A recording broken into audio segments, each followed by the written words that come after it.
repentance. That's a big word. That's a Bible word too. A lot of people think about the word repentance, and a lot of people wonder, what do I have to do in order to repent? John the Baptist came and he said, repent, be baptized, do the things that you know that are good so that you can serve God. Well, Jesus came later and he talked about repentance too. What does the Bible and the New Testament really mean by repentance? Well, very simply, repentance by definition means to turn. It means to change your mind, change the way you're thinking. You know, if I was to turn completely around, I would be doing a 180-degree turn, and that's really what repentance means. Repentance means to say, you know what, the path I'm going on is the wrong direction, and the path I need to go on is that way. So you turn completely around and you make a decision to change the direction you're going to a new direction. But repentance isn't about just quitting sin. A lot of people say you got to repent and get away from sin. Stop sinning in order to live for God.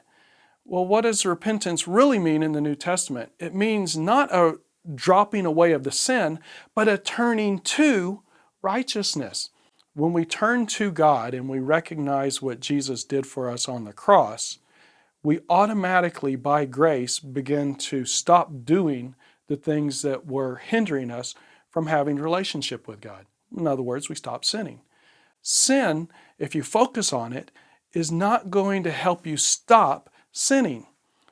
In order to stop sinning, we need to focus on what Jesus did for us. Jesus took all of our sins on the cross. He became sin so that we might become righteous. And if we focus on the fact that we are the righteousness of God according to what Jesus did on the cross, then we begin living into that image. What we do is we paint a picture of us being the righteousness of God. Every single one of my sins is forgiven. I am loved by God. And when I know that I'm loved by God, I no longer have a desire to do the things that offended God. There's grace when you have faith in what Jesus did. So if you believe by faith that Jesus made you the righteousness of God, there will be grace there that will empower you to live righteously. But if you focus on, I've got to quit sinning, I've got to quit doing this, I've got to quit doing that, there's no grace to help you. Grace comes by faith in what Jesus did. So you got to believe that you're the righteousness of God and not focus on the fact that you were making mistakes.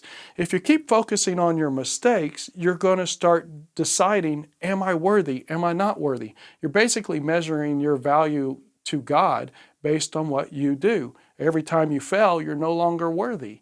If you focus on that all the time, you're not going to be able to live righteously. So I encourage you, start living in the knowledge of who you are in Christ. The more you understand that you're the righteousness of God, the easier it will be to act righteous, live righteous, and be righteous. It's not a matter of what you did in the past. God made you a new creation, and you are growing into the image of God. It's not an overnight process. You're going to grow. That image will become more and more real to everyone around us the more you know and understand that you're the righteousness of God. Jesus took every single one of your sins on the cross.